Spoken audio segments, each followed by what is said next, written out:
notre mana pour le tourisme, l'avenir de notre Finnois.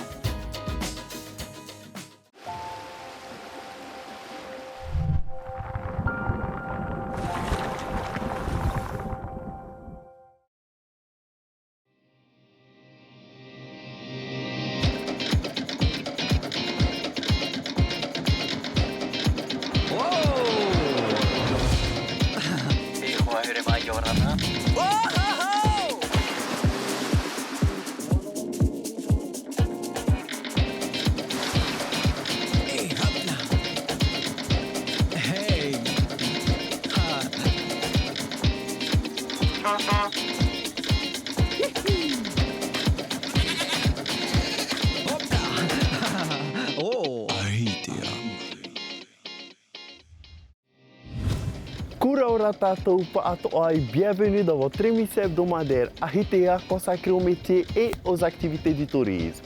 Cette semaine, je vous propose de découvrir le métier de responsable maintenance dans un hôtel de Tikehau suivi de sa rubrique Astuces. Votre rubrique Perspective sera consacrée au business des superyachts en Polynésie française et nous irons demander à un influenceur local de répondre aux livres à questions d'Ahitea. Allez, c'est parti pour une journée chargée en apprentissage avec Eric Nogueira sur l'île aux sables roses, Tikehau. Yorana Eric. Yorana Tamatoa, comment tu vas? Super, et toi? As-tu fait mon voyage? Oui. Donc alors comme ça, tu veux découvrir le métier de responsable maintenance? Oui, tout à fait. Eh bien écoute, on est parti. On y va. Tu me suis? Allez, viens. Bonjour, je m'appelle Eric Nogueira, j'ai 52 ans, je suis responsable maintenance ici à Tikehau Palm Beach. J'ai étudié la menuiserie, l'électrotechnique, l'électromécanique, l'étude et amélioration. Et mon petit dicton, c'est que dans la ville, il n'y a pas de problème, mais il n'y a que des solutions. Eric a vraiment l'air confiant dans son travail. Je suis sûr que je vais apprendre beaucoup de choses avec lui sur la maintenance d'un hôtel. Eric, en quoi consiste le métier de responsable maintenance? Alors, le métier de responsable maintenance consiste à laisser en état, du moins essayer de maintenir en état, du moins tout ce qui est infrastructure, servir le client lorsqu'il a un problème, aussi bien électricité, éco, évacuation ou quoi que ce soit d'autre. Et puis bien sûr, gérer une équipe. Et qu'est-ce qui est important pour toi dans ce métier? Tout me passionne, quoi, absolument tout. Et le but, surtout la satisfaction et la meilleure des satisfactions, c'est de pouvoir réparer quelque chose qui a été considéré entre guillemets irréparable. Donc qu'est-ce que tu m'as préparé pour aujourd'hui? Alors on va commencer déjà par un briefing. Ensuite, je vais t'expliquer un petit peu notre production d'eau, l'énergie et la consommation aussi. Je vais te montrer comment on fait un check-in d'une chambre. On va relever les compteurs, bien sûr, ça va de soi. On va peut-être faire un petit tour aux piscines aussi. Je te propose qu'on y aille tout de suite parce qu'on a du boulot. Oui, mais avant ça, il faut que tu passes par les vestiaires pour le changer. Tu ne veux pas travailler comme ça. Il n'y a pas de souci, on y va. On y va. L'hôtel compte 37 suites et bungalows. Nous rejoignons l'équipe pour un briefing de début de journée, une étape fondamentale pour l'organisation de la maintenance hôtelière. Bonjour messieurs. Carl et Yotoa, vous allez sur les bungalows suites, tout ce qui est 41, 42, 43, 44, 45 et 46. Alors vérifiez les toits, c'est le niveau qui est monté, qui est remonté, et à deux, toujours à deux. Et vous finissez la 44, bien sûr, ça va de soi. On remet le lit, on remet les matelas. Voilà, c'est parti les gars, on y va? C'est parti. Une fois les tâches réparties, Eric m'explique que sur un atoll, l'eau est une denrée rare.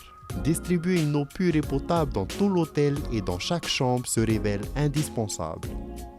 Eric m'emmène découvrir l'osmoseur. Donc là, c'est l'osmoseur. Ok, donc qu'est-ce qu'un osmoseur? Alors, un osmoseur, c'est un système par osmose inversée pour fabriquer de l'eau douce à partir de l'eau de mer. Donc, son but, c'est d'enlever tous les minéraux de l'eau de mer, y compris le sel, parce que c'est un minéral, pour pouvoir avoir de l'eau douce en sortie. Avec un pH par contre de 6,9. Donc c'est une eau qui est relativement acide, c'est pour ça qu'il faut en fait la renourrir avec du bicarbonate de soude et du chlorure de calcium que tu vois derrière toi. Ok. Donc c'est l'eau utilisée dans tout l'hôtel? C'est l'eau qui est utilisée dans tout l'hôtel. En fin de compte, il faut savoir qu'on est complètement autonome en eau douce, avec un système de récupération haute pluie aussi. Si on a un problème avec ces deux machines-là, on ne peut plus fournir l'hôtel en eau douce. La qualité et la quantité de l'eau potable est un thème majeur de la gestion des ressources. Eric m'explique que pour un hôtel, il est nécessaire de veiller à fournir des prestations du meilleur niveau possible pour les touristes. Nous partons ensuite vérifier l'état d'une des suites de l'hôtel. Donc voilà une suite, donc on va faire un check-in dans cette chambre. Le but d'un check-in, c'est de vérifier absolument tout. Pas seulement sur un point de vue technique seulement. On ne va pas regarder que l'électricité et l'eau et la télé et la climatisation. On va aussi regarder l'état du bungalow en général. Souvent, c'est des petites choses qu'on peut régler rapidement. D'autres choses, on les prévoit, on les planifie. Donc on teste tous les éclairages, pour commencer. Ici, on va regarder l'évacuation, parce que souvent, on a des problèmes d'évacuation. Tu le fais couler. L'essentiel, c'est que ça s'écoule bien. Ça c'est cool, d'accord. Voilà. Tu regardes, tu allumes. Apparemment, ça marche. On va laisser allumer parce que ça peut très bien ventiler, mais sans faire de froid. Tu vérifies tout le temps la fermeture de la porte. Ça, c'est très important. Et tu regardes aussi l'état de la terrasse. Le checking est complet. Eric regarde vraiment tout. Un hôtel de ce standing ne peut pas se permettre la moindre erreur. Une fois l'inspection terminée, direction la centrale électrique. L'hôtel s'est doté d'un circuit d'énergie renouvelable. Il faut vérifier son bon fonctionnement. Alors Eric, ici nous sommes dans la centrale d'énergie. Vous utilisez ici de l'énergie solaire? Oui, effectivement, on a 2 onduleurs. Donc en fait, le fonctionnement est tout simple. Donc ça, c'est l'entrée des solaires. Donc le solaire rentre ici. On ressort ici, qui lui va rentrer dans l'onduleur, qui lui va transformer le courant continu en courant alternatif, qui va le transporter dans ce coffret-là, qui lui va le transporter dans cet armoire ici. Et à partir de là, on distribue directement dans l'hôtel. Eric, quel est l'intérêt d'utiliser l'énergie solaire dans un hôtel? Tout simplement des économies, déjà. Et puis après, sur un point de vue écologique aussi. Il faut savoir que grâce à nos panneaux solaires, on injecte 10% de consommation journalière dans le système. Un hôtel de cette dimension nécessite une grande puissance électrique. Eric effectue un relevé des différents compteurs tous les jours. Et grâce à ce tableau, Eric peut se rendre compte d'éventuelles anomalies de consommation et y remédier aussitôt. Dernière étape de ma journée de vérification, espace très apprécié des clients, la piscine. Là, c'est le local piscine, donc on va y rester à peu près 5 minutes. Ok. Il faut y faire un backwash, calculer ton taux de chlore. S'il y a besoin de chlore, on rajoute du chlore. Ok, qu'est-ce qu'un backwash? Un backwash, en fin de compte, c'est un rinçage, un nettoyage et un rinçage du filtre sable. Voilà tout ce qu'il y a en 24 heures. Wow! Ce qui prouve que le filtre, ça remonte à quelque chose. Tu vides. Nous allons maintenant tester l'acidité ainsi que le niveau de chlore de l'eau de la piscine grâce à un kit prévu à cet effet.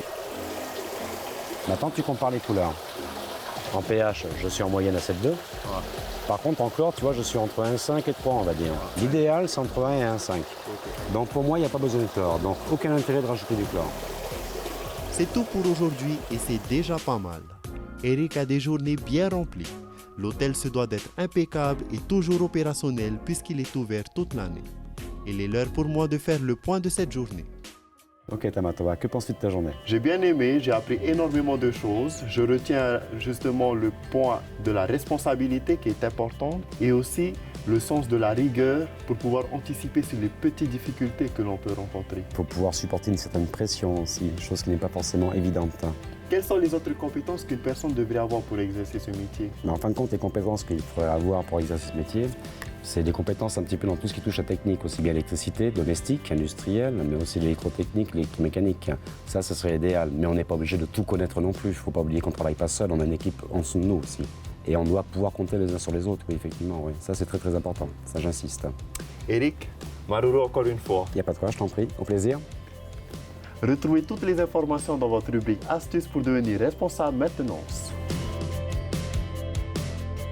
Pour devenir responsable de maintenance d'hôtel en Polynésie française, il vous faut un bac professionnel mécanique et ou électricité ou un BEP du secteur du bâtiment à condition d'avoir de l'expérience ou un CAP dans un ou plusieurs corps de métier liés à l'entretien du bâtiment. Aucun diplôme spécifique n'est requis, mais il faut avoir un maximum de connaissances techniques et maîtriser différents métiers, électricité, plomberie, électromécanique. Il faut surtout être motivé, méthodique et avoir le sens de l'organisation. Savoir manager une équipe, être disposé aux astreintes. Pour toute information complémentaire pour devenir responsable de maintenance d'hôtel en Polynésie française, il faut vous rapprocher du lycée professionnel Atima de Mahina sur www.lycéeprofessionneldeMahina.pf ou par téléphone au 40 50 12 50. Eric, cette expérience dans la maintenance d'un hôtel m'a vraiment marqué. Marururua. À présent, on passe à votre rubrique perspective consacrée au business des super yachts en Polynésie française. Voire Tato.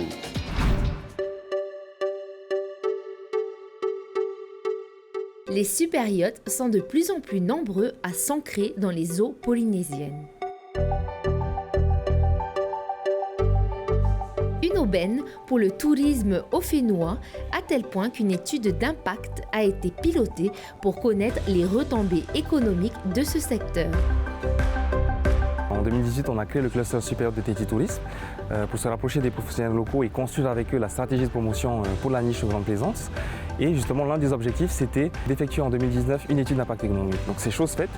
Et aujourd'hui, on sait que les 50 supériotes qui visitent la Polynésie française chaque année génèrent un impact économique de 2,8 milliards de francs pacifiques. Donc c'est à peu près 2,5 millions de francs pacifiques par visiteur, donc 10 fois plus qu'un visiteur classique. Au-delà des chiffres, cette étude montre également que la perception de ces touristes provenant des superyachts au sujet de la Polynésie française est positive. 98% des personnes interrogées recommandent Tahiti et ses îles. La destination étant composée majoritairement d'eau, cela permet aux visiteurs d'allier culture, plongée et découverte des îles. De quoi profiter de tous les attraits du Fénois à bord d'un navire de luxe. Si l'étude est majoritairement favorable, plusieurs pistes sont en cours de réflexion pour améliorer ce type de tourisme. Il y a quand même des points d'amélioration qui ressortent de l'étude et on sait aujourd'hui qu'il faut que les infrastructures évoluent pour pouvoir répondre à la demande de tous ces clients supérieurs. Et le deuxième point justement d'amélioration, c'est également la formation, la nécessité en fait de former les professionnels du secteur à la destination et de pouvoir leur proposer tous les itinéraires possibles dans nos îles. La clientèle des superyachts est variée.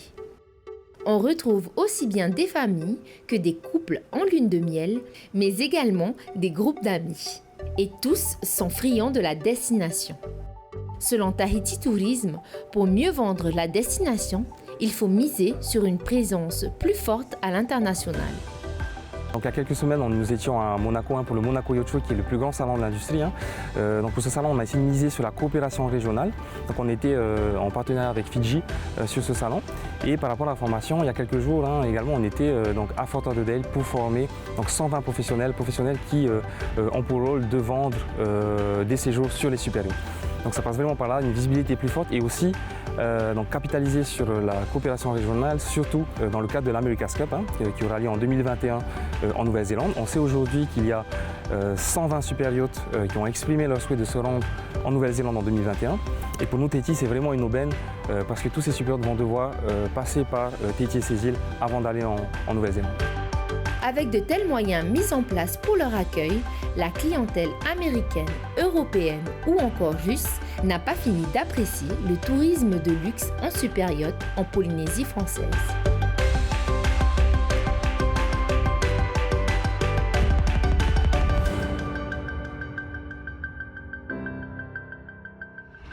Et maintenant, voici le livre en question d'Ahitea avec le célèbre chanteur local Gabilou. I am John Gabilou. Can I open this book? Yorana, bienvenue dans le livre à question. Tourne les pages au gré de tes envies. Ton île préférée au Fénois? Moi, c'est poisson cru Fafarou, poisson cru. Ton expression locale préférée? Harmeitama, bien manger. Ton meilleur souvenir d'enfance au Fénois? Les bains au pont de Oiseaux des îles. Ta musique locale préférée? Moi, c'est le Pombutu. Le Tairi Pombutu. L'île que tu rêves de découvrir, c'est Makatea. Ta personnalité locale préférée? Gabilou. Les gens vont dire Faourou ou quoi, je m'en fous. Ton site touristique préféré? Arahoho. Arahoho te ie. Bref. Ton habit ou accessoire local préféré? Le pareo. Quand je balaye les feuilles chez moi, je balaye en pareo. Tatou ou not tatou? Not tatou. 3 mots pour définir le Polynésien. La joie de vivre. 3 mots pour définir Tahiti et ses îles. Il y a d'abord le mana, la culture et les langues de chaque île. Comment définirais-tu le tourisme? L'amour pour la Polynésie, découvrir Tahiti, parce que Tahiti c'est mythique dans le monde. Que penses-tu du touriste qui vient en Polynésie française? Il vient voir la Vahinée Tahiti et les danses tahitiennes. Quel serait pour toi le métier de tes rêves dans le secteur du tourisme? Guide. Si demain tu reçois un touriste chez toi, quel itinéraire lui ferais-tu? Le matin, coco râpé, banane. Après, montagne, excursion. Après, ramer. Après, plonger. Après, surfer. Faille tuto la jeunesse polynésienne. il y a du boulot dans le tourisme.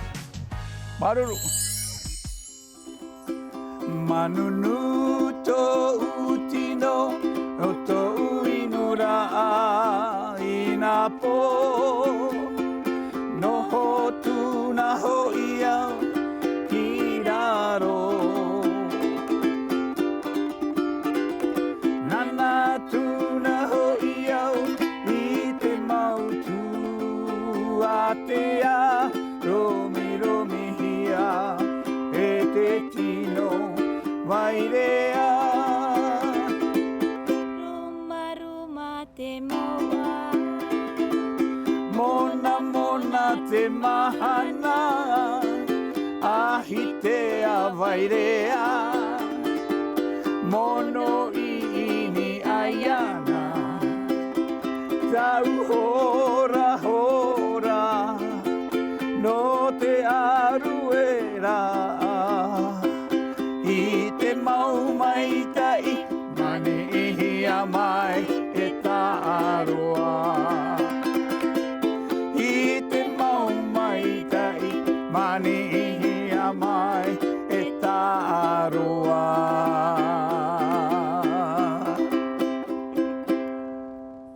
Voilà. Les amis, notre rendez-vous sur les métiers et activités du tourisme est terminé pour aujourd'hui, mais l'aventure Ahitea continue sur les réseaux sociaux. On se voit la semaine prochaine. Parhei et Fareria Tato.